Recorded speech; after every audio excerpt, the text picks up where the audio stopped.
Welcome to Go Bucks. How is everyone? Please like and subscribe to the channel. That greatly helps us out. Guys, how are you? Matt, hold on one thing. Diego, I'm pissed at you, by the way. Yesterday, I was hoping for like this laid back, stress-free day of playing Maryland. It's typically a stress-free day. But wow, man. What do you got to say about that game? You had to have been thinking like, you had to start believing, right? At some point in the game when it was like 5 points. Well, I mean, I had a little. Tell me about that. I had a little bit of belief at that point, but I mean, you're forgetting last year. Last year was a 7-point game as well. I think if it wasn't 7, it was very close to 7. So it's not the first time we've played well against Michigan with Talia. So it's 2 years in a row now. I would say towards the end of the first half, obviously, all hope was lost in my mind when it was 20-3. And Jason, of course, started talking smack and telling everyone how bad Maryland was. And then, obviously we scored that touchdown towards the end of that first half. And then Michigan, because of our coach's mistake of calling a timeout or two with under 2 minutes left in the half, Michigan almost scored a touchdown right before the half. It was a big blunder on the part of our coach. Loxley screwed up. I don't know what he was thinking. But anyway, we got an interception there at the end of the half. And luckily, we went into the half only down by 13, which made everything, made a comeback attempt much more likely and possible. So I don't really have too much to complain about. I mean, to be honest, though, there was about a 20% chance of winning in my mind in the late third quarter.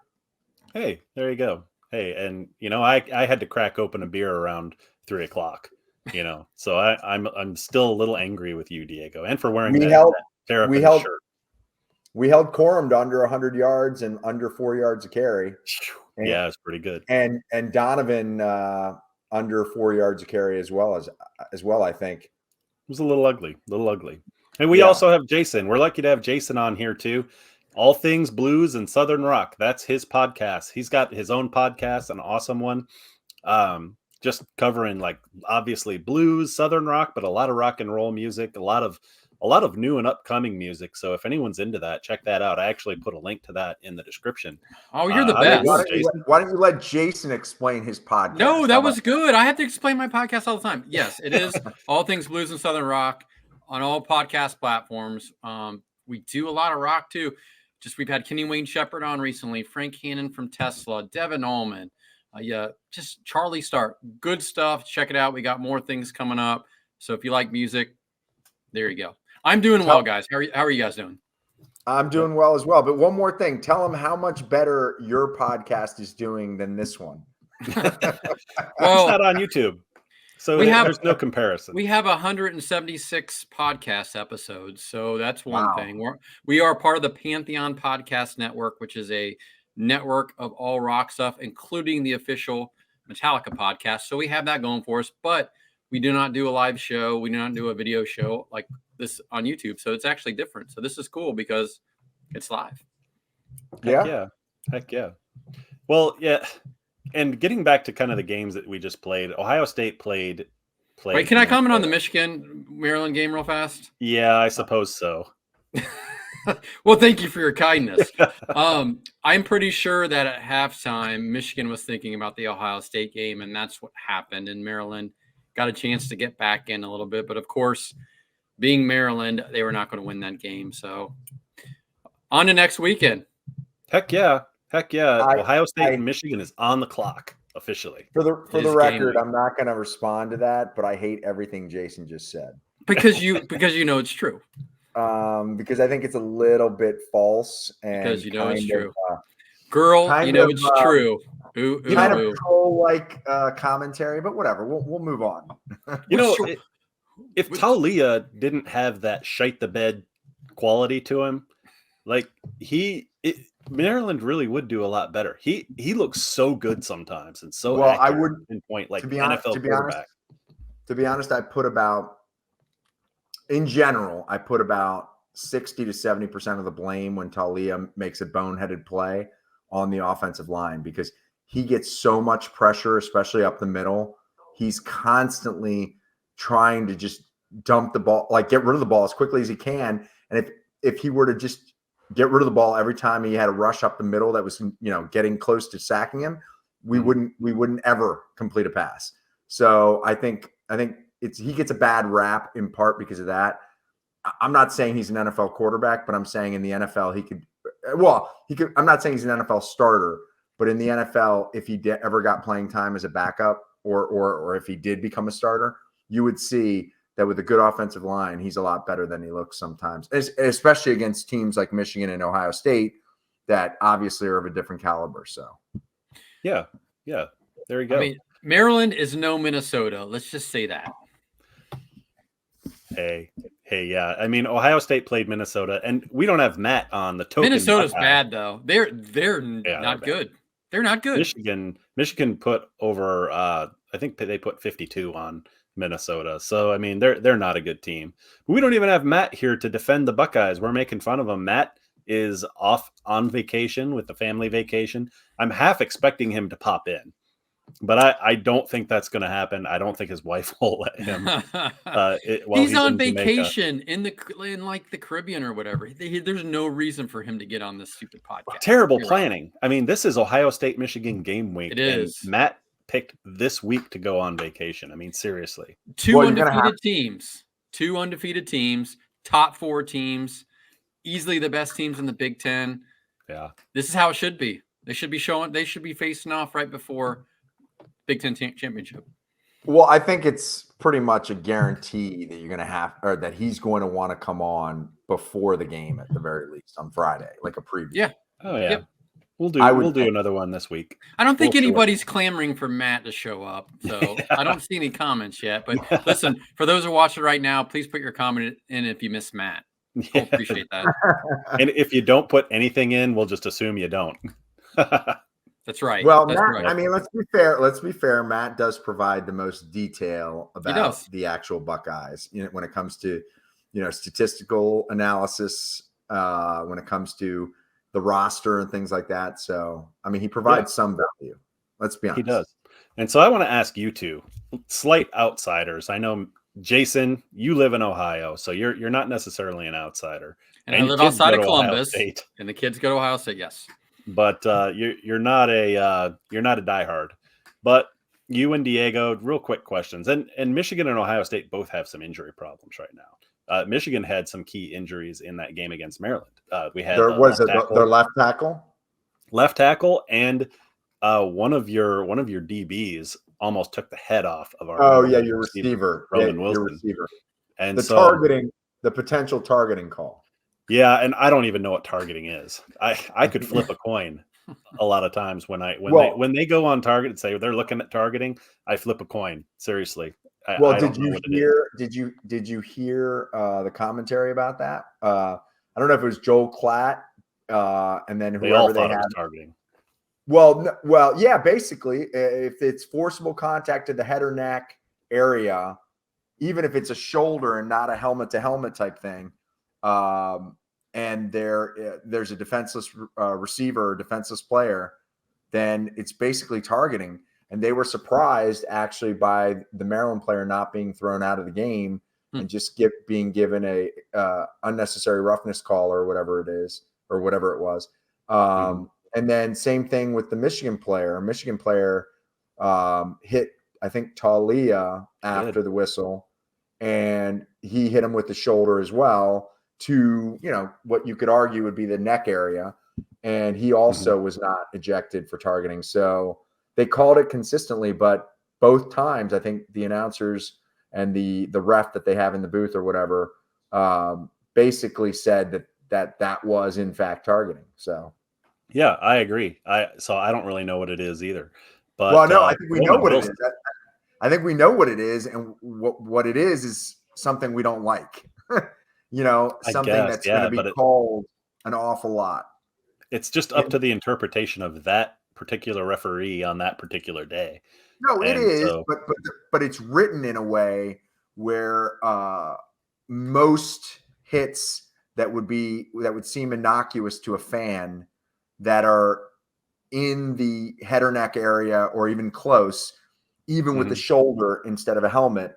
And, most people would say our football plays are going to be still called targeting. I mean, in theory, I think a lot of these At least refs they are not- review them though. Like, game action, it's true, tough. true. I do appreciate they review them, and typically I think they've come up with the right answer in that case. Well, I think they came up with the right answer on both calls in the Maryland Michigan game. So yeah. I mean, it's very possible. It's just like going by the rules that they probably should have been. So, you're better to throw the flag and review it and make the right call from there. Well, even the guest referee in the booth came out and said, "Oh yeah, that's targeting. They're going to call targeting," and they didn't. So it was just the crazy part about it is we're not even talking about the other aspect of it, which needs to be discussed, which is it a penalty in the first place? So obviously the Michigan player hitting Tali after the whistle was a penalty, but I'm not so sure that the hit by that Maryland defensive back, Dante Trader, on your wide receiver should have even been a penalty. Well, in my mind, I don't know why it was. If it wasn't targeting, I don't even know why it was a penalty. That's very true. Otherwise, it's just an awesome hit. I think the defenseless receiver thing is unbelievably broadly interpreted, and I think technically it was a penalty, but I'm saying I don't think it should be because it was a football play, during the action, not after the whistle. So, I mean, Michigan got 15 yards on that, I think. Yeah, 100%. But yeah, I mean, getting back to kind of what I was talking about, you guys being sort of outsiders, I wanted to get your thoughts on the Michigan versus Ohio State game. So right now, it just came out, DraftKings has the line as -4 for Michigan. So it's a 4-point spread. Michigan's favored by 4 at home, which is almost a tie, right? Well, you get what, I mean, 3.5, right? 3.5 at home, so it's basically half point. Yeah, exactly. So, I mean, looking at these teams, doing these shows, kind of the analysis you guys have seen, like what are your thoughts going into that game? Because it really does seem like I think in my mind it's kind of a toss-up. It and didn't end up as a toss-up last year, I mean, or the year before, and it was kind of like it was one-sided Michigan, but I always thought it was a toss-up back then too. What are your guys' thoughts? Let's go with you, Jason. Yeah, man. I'll tell you what. I'm a little gun shy from the last 2 years when I thought Ohio State was easily the better team, and of course had all the momentum from all those consecutive victories going into those games. And Michigan came in and just out physical, just beat them, out coached them, was more physical. This year, Nate, I do agree with you, man. On paper, on everything, it's about even. You've got the two easily the best teams in the Big Ten, 2 top 5 teams. You've got the best offenses, the best defenses going at each other. Man, I don't know who has the advantage right now. I would say if you make me pick, I'm going to lean Ohio State a little bit just because I think they have fewer impactful injuries. That's the right word. I forgot what I was going to say. On the offensive line, man, it's tough though. Like I really am gun shy trying to pick Ohio State after picking them the last 2 years and having them lose. Yeah, there you go. Diego, what do you think? Well, I agree with you guys. Favorite team, right? That's what you told me. That's what you told me when we were watching the Georgia versus Ohio State game. They're your number 2 team, Ohio State, right? They are, but it's a distant second, but they definitely are. I would say that I agree with everything you guys said in terms of it being a close matchup this year. 4 points might even be too large a spread, in my opinion. But, spreads don't mean much in the end. I mean, it's essentially even on paper with that spread right now. No, I know you're talking about the home field for Michigan, but all I'm saying is that while it may be above the victory for Michigan is favored, obviously, right? I just want to make sure. Yeah, I want to make sure I was thinking correctly on that. So Michigan could easily win by 7, with a last second, whatever.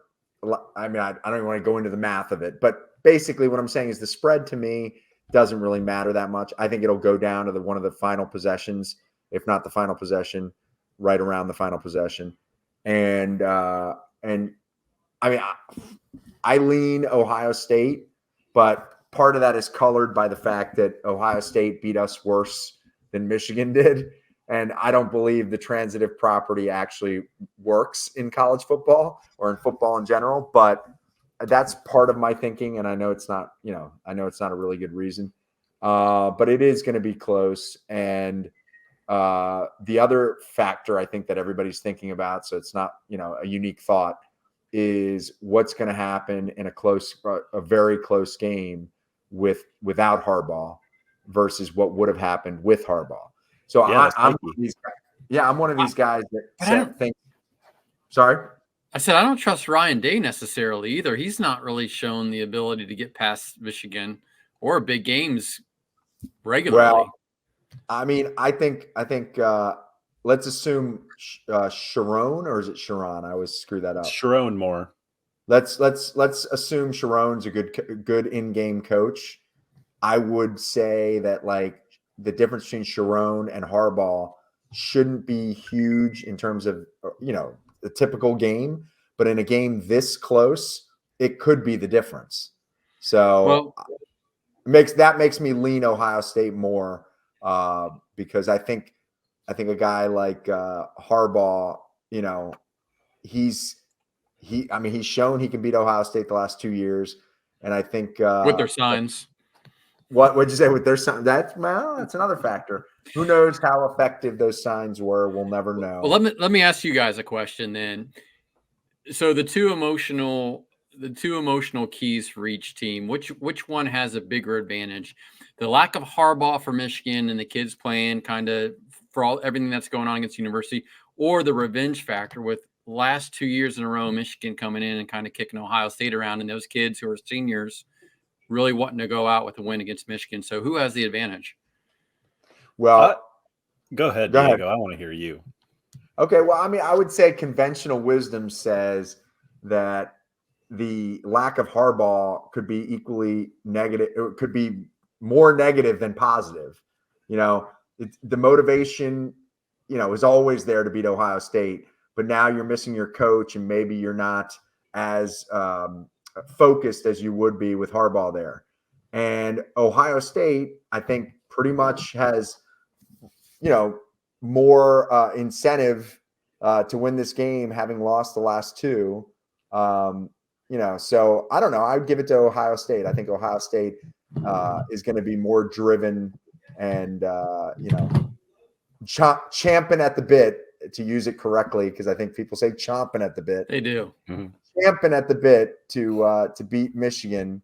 And either way, I mean, ultimately, neither side needs motivation. Let's be honest. Yeah, I agree that the psyche that you're talking about, Jason, is interesting, because that's probably, it's almost like what it's coming down to for me. I think so. Because Michigan loses their coach, and that happened 2 weeks ago. And you guys know, like, you've seen where teams rally. Mm-hmm. Like if your player goes down and next guy up mentality, and you rally in a game, and it's like someone pulls it out, and it's kind of an emotional thing. But that next guy up, that emotional rally doesn't necessarily always go long term. Usually they come back down to earth at some point, and then all of a sudden they don't have that talented guy that was playing. And it's kind of like, I'm worried that might be happening with Michigan right now, because they against Penn State, they rallied. That you could tell they were mad. They were playing for their coach. Then against Maryland, they come in, okay, it's not as hot. It's not as white hot. But they got up big early, though. Don't forget that. They did. They got up big early. They may have had a little letdown after that. I think they let off the gas a bit, yeah. How about Maryland? How about Maryland put their foot on the gas? How about that? And Maryland did. If that makes you sleep better at night, Diego, we'll take that. Maryland did, and J.J. McCarthy was pressing. He threw that interception right before the half. They were trying desperately to score. He almost threw 2 interceptions. No, he threw, I counted.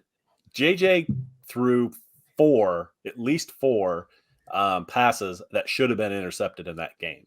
Yeah. One of them was, but the other ones were very interceptable. I don't know if that's word. I remember three, but I'll take your word for it on the fourth. Yeah. It was definitely 3. I think it was 4 though. But now I'm wondering, like, you have Ryan Day. You have Ryan Day's a great coach, a great in-game coach. And granted, Michigan's had his number the past couple of years, but Sharon Moore is an offensive coordinator. We don't know about it. Like that in-game head coach decisions, I have to believe, and I haven't been in, I haven't listened to him, but I have to believe the head coach is probably making some decisions, like some executive decisions on a play-by-play basis. Sometimes. I mean, some key areas. So there could be some key times and key areas during this game, and especially in a close game, where without Harbaugh, maybe Sharon Moore is kind of a rookie head coach at this point, and who knows if he's going to make the right decision. I mean, heck, look at Notre Dame. They've got a new coach. He's been there 2 years. Why can't I remember his name now? But anyway, against Ohio State, Willingham? Is it Willingham? No. Ty Willingham? No, that guy. That was the old one. Yeah, that guy's retired somewhere. Wasn't he at Notre Dame for a while? but anyway, what is his name? Obviously they didn't have enough players on the field for 2 plays at the end. And that's not even the worst thing they did. They threw the ball, if you guys remember. Yeah, they didn't use the clock to their advantage. Yeah. Left Ohio State with 2 timeouts on the field when they got on. So I worry about that with Sharon Moore, is just maybe some key plays where he could do an awesome 99% of the game could be awesome for Sharon. But then it comes down to some key decisions that get flopped just because he doesn't have the experience or in game. Wait, would they get flopped or would they get flubbed? Flubbed, messed up. Doesn't matter. Makes the wrong decision and costs them the game. But yeah, I'm wondering about that. That's what has me worried. And I'll say that in my mind, I keep asking myself, I'm going to pick Michigan to win the game. Of course. I mean, that's of course. But if I was going to put money on the game, I'd have to think a lot harder about that. If I was going to lose money, based on the decision, based on a bet for Ohio State versus Michigan, I'd have to think a lot harder about that. Sorry, go ahead and Chase. No, I'm saying let's do some comparisons, like the key parts of the team. So, who has the advantage coaching this game? Obviously, Ohio State, because they have their head coach. Yeah, we can probably agree on that. Right. Who has the better offense? Like offense overall. Now, there's Kyle McCord. He's the X factor. So let's break it down then. Quarterbacks. Who has the advantage? Michigan. Quarterbacks, Michigan. I would say. Diego, you agree? I mean, after the last few games of the Michigan quarterback playing, I'm not so sure. But yes, I agree. I just think there's something going on with one's a Heisman candidate and the other isn't. Was a Heisman candidate. You don't throw 75 yards and become a Heisman or stay a Heisman candidate. One was and one never will be. So how's that? I don't know about Kyle McCord, though. Year. There's something about Kyle McCord. I don't want to. I make fun of him a lot. He's a game manager. He's not there to be incredible and make plays himself. He's using the incredible talent around him and often a wide receiver, tight end, and running back. That's what he does, and good on him. And all right, he's got. We all agree. He's got them shite the bed opportunities too, and so I'm hoping that comes out against Michigan. Personally, selfishly thinking, he doesn't always throw a good ball in a good spot. No, but sometimes his balls are awesome. I mean, wait a minute, his I shouldn't have said that. Are awesome. Rewind. This is live. Is this live? Shit. An awesome. I did not say that his balls are awesome. Okay. Wow. Rewind. I mean, he go is back in time. He is above 18, so you're okay. But quarterback Michigan, right? Okay, let's go wide receivers. Advantage. Who has advantage with wide receivers? Oh God. OSU. Right. They have 2 of the best guys on the planet right now. Okay. Tight end. Who's better at tight end?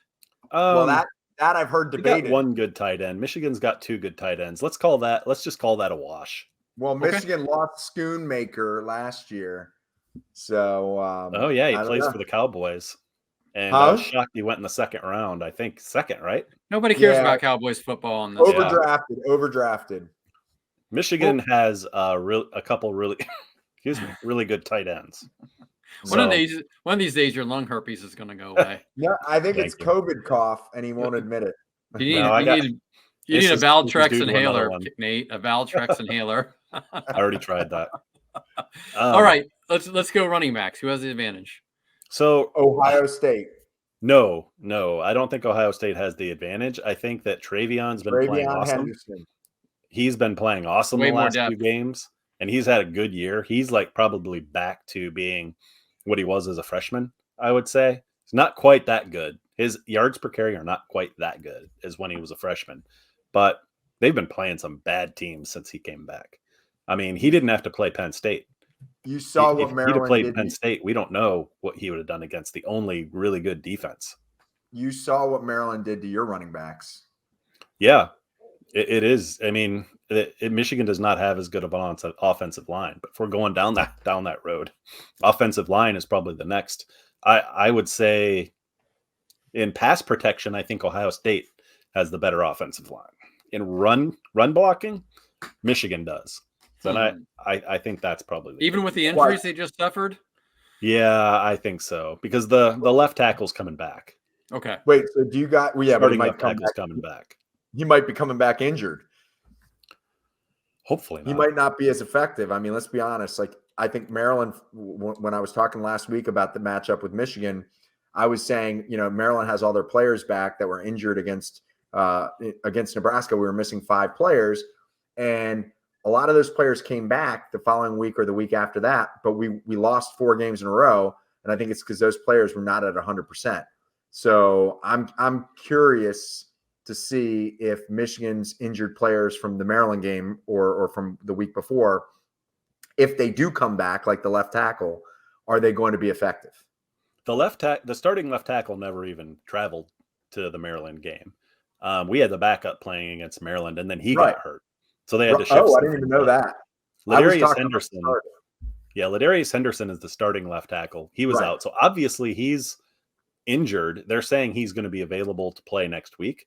But again, like you said, that's what I'm talking either about. one who plays, you're wondering who the heck, is how effective are they going to be? Right. But yeah, so that's pass protection. So this is pretty important. Very important. The left tackle. Left tackle. Yeah, that's kind of scary with the Ohio State's pass rush. Yeah. But getting back to Trey real quick, I mean, I think it's very possible he could have an awesome game against Michigan. It's very possible. Michigan's defense has shown a little bit of they've sort of allowed some running backs to get some yards, starting with Penn State, which I don't blame them for Penn State, number one, because Penn State's got some really good running backs, even though they haven't played very good this year. Got some talent up there. They've got a talented offensive line. It's okay if they do pretty good, but yeah, it's just Trey didn't have to play against Penn State. That's the thing. And so Michigan's defense, I think are maybe just a little. I've seen some little bits and pieces of them kind of giving up against Maryland. Hemby, is that his guy? Is that his name? Yeah. He got. I didn't look at his yards per carry, but he was getting some good ones. Yeah, it wasn't great. I mean, I don't think that they were running the ball to really, have a balanced attack or even expecting to have long runs and touchdowns running. I think it was to keep the pass rush honest. That was pretty much the only reason they ran. I think they knew that they weren't going to be effective against that Michigan D line. But he ran hard. I think it was like 11 carries for 38 yards or something like that. And so it was minimal amount of carries. And then there was a couple other backs that got a few carries here and there. But I mean, wherever Talia goes, Maryland goes. So. Right. Well, let's address Amos. I think Amos is right. Trey is probably going to be a better NFL back, maybe even than a college back, than Blake Corum. Blake Corum is a great pure running back in college anyway. He's a great pure running back. He doesn't have breakaway speed or real great breakaway speed anyway. He doesn't have that third, fourth gear, whatever Trey has, that you just can't catch him in the open field. Neither of Michigan's running backs actually have that. But I think that's a good point by Amos for sure. I agree with him as well. Yeah. Let's talk Defensive overall, though, like who's got the better defensive line? Pass rush. Good question. Ohio I State's don't know. defensive Michigan line pretty good. is Ohio State's defensive line is built like to stop the spread, to stop like the high powered passing offenses. That's how they're built. That's how Penn State's is built too. They're lighter. They're around 280. Their defensive tackles are around 280 pounds, 285, which is light. It's on the light side if you're going to try and stop the run. So Michigan may have the ability to run against Ohio State, maybe in like the third, fourth quarters. That's what you're hoping. That's all those body blows that they're giving them in the first, second quarter that eventually, the defensive line softens up later on in the game. That's kind of what's happened in the last 2 years. So we'll have to kind of see how that happens. But I do think that Ohio State's got a great defense against the pass. Definitely against the pass. So it's a difficult question to answer because they're good at two different things. And I'm not sure exactly. It depends on what it comes down to. Because if Ohio State gets a lead in this game and then Michigan has to come from behind, and you got JJ having to come out and throw darts like he was trying to do, and if he presses, man, I don't like Michigan's chances in that situation. Well, if JJ doesn't start throwing the ball and throwing the ball effectively, I see a very not easy Ohio State win, but I see a not as close a game as what we're predicting right now. I mean, I think the thing with JJ is kind of weird. The last few weeks, he has not looked the same, and I know he hasn't thrown the ball as much. But the other thing is, by not throwing the ball the last couple of weeks or however many weeks it's been, I think it's been 3 weeks now, right, in a row, where he hasn't really had many throws. 2 weeks. It's only 2? Oh, yeah, since Sharon came in? And Maryland. Yeah. Yep. Okay. All right. I thought it was another additional week, but that might be a little different. But still, Sharon is going to be coaching, and he's got to be out of rhythm. I mean, he has not been throwing the ball. I mean, it's. I don't know if that's a recipe for beating Ohio State. Not going into Ohio State with some good confidence in your passing game. Yeah, you bring up another good point about last year too, because we were all talking. I don't know if you remember this, but last year Michigan had a terrible game against Illinois right before the Buckeye game. I mean, Michigan almost lost, and you might have even go back and look because there was like a pass interference call that kept him on the field. That if that didn't happen, Illinois is winning that game, and JJ looked terrible, and we kept saying that too. So I just don't know. This is the trap I fall into every year when I watch Ohio State or I watch Michigan play a team like Minnesota or Michigan State, or if they play bad against a certain team like that. It's really difficult to come out of that and predict, is that going to happen against Ohio State? Is that going to happen against Michigan? Those two teams playing. And I just don't think that that's a good translator anymore with these two teams. In Ohio State, how many times last 2 years they played Michigan State and blew out Michigan State, made them feel real good about themselves, and then they came back and lost to Michigan. They looked like world beaters in that game before playing Michigan. Right. And Ohio State, I don't know if you remember this, Diego. Michigan played Maryland in 2021 right before the Buckeyes, and it was a lopsided victory. But right. I do remember. Blake Corum didn't get 5 yards of carry in that game. By the way, I was at that game, so I do remember. Is this the most evenly matched Ohio State Michigan team since like post COVID or whatever? Like, that's a good question. I don't know. I mean, you know what? It's hard to say because every matchup they go into it usually undefeated. So it's not like you have a disparity in terms of wins where you could say, oh, this team was 8-2. But the Big Ten is trash. So like playing against other Big Ten teams isn't always a good measure, right? No, I agree. I agree. But you know what? Those days are numbered. Actually, those days are done now with USC and a bunch of other Pac-12 teams coming in. So the Big Ten's not going to be trash for very long. But look how hard it was for us to really discern between key positions and key areas, other than really coach and Yeah. quarterback, right? Nothing was really definitive amongst anything else. So, like for me, like going back to the start is I think whoever takes this emotional piece of what's going on with their team and uses it to push them further ahead to get the victory is going to be the real difference maker for me. Because I don't remember these two teams being this close talent wise or ability wise ever in a long time. Yeah. And last year with CJ Stroud being on the field, you could always say, okay, Ohio State's got a much better quarterback, no doubt about it, superstar NFL player. Yep. And now they don't. And so we don't know how they're going to respond. We don't know what we don't know what Kyle McCord's going to do. Are we going to see the awesome Kyle McCord?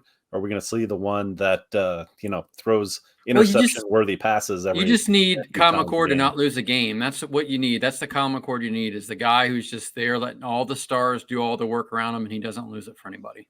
Yeah, and is Trey the real deal? He's been playing like he's the real deal, but is he going to play a real defense and get stopped up like he was before last year and stuff? So, I got a little bit of a left turn here. So what? You're not going to talk about picking up girls. I was going to talk about picking up guys. By the way, we need to delete that from the video because it's live. It's live. Sorry, it's out there. It's live. It's on YouTube. I can't delete my embarrassing comment either. So we're in this together, Diego. We can't bleep it out. We are in this together. No, it's live. Can't bleep it out because I just realized this could get back to her. It's already happened, Diego. This has already gone out. It's already been broadcast. Anyway, she's a very nice girl. She's actually very cute. So I was giving her a compliment, but I probably shouldn't have said her name. Anyway, you know what you should do is quit talking about that at all before things get worse. No, I think you should keep talking. Keep apologizing, bring it up more. My left turn was really about what happens to the team that loses this game. Are they going to be in the college football playoff? Or do they have any chance with one loss? That's a great question. Kind of in that same line, what happens if like Ryan Day loses? I keep thinking this. What if Ohio State loses? Don't ruin my coach isn't even on the field. Don't Ryan Day's going to feel terrible. Don't ruin my my rapid fire. All right, I'll get off that. But yeah, I mean, so what happens? I don't think it sounds like they're all out. Michigan and Ohio State are out if they lose the game. Whichever team loses, they're out. There's too many good teams out there that in the Pac-10. Pac-12 that will probably get in on top of them. That will maybe have one loss or be undefeated. I call them the Pac-2, by the way. Yeah, the big Pac-12, big Pac-10. No, the Pac-2 because every team in the Pac-12 is going to be gone, right? And there's just two teams remaining. Washington or Oregon. Washington or Oregon is going to win. I would be good if whoever loses this game doesn't make the playoffs, because if you're not a conference champion, you shouldn't be in the tournament. So not with four teams, but not soon it'll be 12. Yeah, so different story. Yes. Yeah, different story. Right now, no. Yeah. I agree with you. Exactly. Yep. All right, rapid fire, Jason. Let's do it and then wrap this up. Okay. All right. First team to score. Whose turn? You spit it out. Nate, first team to score. I'm going to say Michigan. Oh, I was going to say Ohio State. All right. You guys disagree. Okay. Who's the first team to have a turnover? Nate, go with you. That's going to be Ohio State, because I think that Kyle McCord is going to, before they're at Michigan, I think he's going to do something stupid early on. That's going to be the reason for the touchdown. So there you go. It's a pick six. Total yards of offense before halftime, under 500 or below 500? Oh, total for both teams? Yep. Oh, under 500 for sure. Under. What about for the game? Under, or you're asking like my guess as to how many yards for the game? Under 600. Oh, under 600? I was going to say under 700. I have more. I think there will be a little more offense in this game, I think, than we're thinking. More likely to happen, a receiver with 100 yards receiving or a running back with 100 yards rushing? Receiver. Running back with 100 yards rushing. Ooh. Receiver. Really? Ohio State's had 2 receivers go for 100 yards for 2 years in a row. Of course, that was CJ Stroud leading that. Yeah. Running back. Okay. Yeah, you might be right, Diego. I'm sticking with it, but you might be right. Okay. Over under on turnovers for the game. 3. Under. Under, but I think that could be 3. It could be equal. Yeah, it could be. Could It could be. have It 3 could be a push. turnovers. Could be a push. Okay. Yeah. All right. My last rapid fire question is, who's coaching both these teams for this game next year? Jimbo Fisher and Ryan Day. Michigan's going to hire Jimbo Fisher. Do they have to pay out the contract? No, because Texas A&M is going to call Michigan and say, we need you to hire him so we can offset the money we owe him. Oh, they will not do that. Let me ask this question. Which team is most likely to have a different coach next year for the game? Oh, Michigan for sure. That's not even a question. It's possible it's the same 2 coaches coaching next year for Michigan. That's why I asked the first one. Well, I'm going to tell you right now, Harbaugh is going to be fired. Fired. I don't think he's going to get fired. Going to be fired. When the NCAA starts digging in fully, Harbaugh's fired. No way. Lack of institutional control. Nah, I don't think so. Okay. That was it. That was my rapid fire. That's all I had. Awesome. Well, hey, thanks, guys. Oh, wait, hold on. Before you get into this, I'm just going to say I told you so in advance for everybody to hear on this show. I'm saying I told you so to Nate so that 2 weeks from now we can revisit this conversation. Oh, good. No wonder only 15 of us are watching. What does that mean? I think that's a jab. But anyway, thanks, guys. Thanks for jumping on. Please like and subscribe to the channel. Greatly appreciate it. We'll talk to everyone later. This is game week, so it's super excited. We're going to have one more Friday. Show this Friday. Week. We're awesome. Well, we'll find out which day. Friday it's not preview. Going to be on Friday.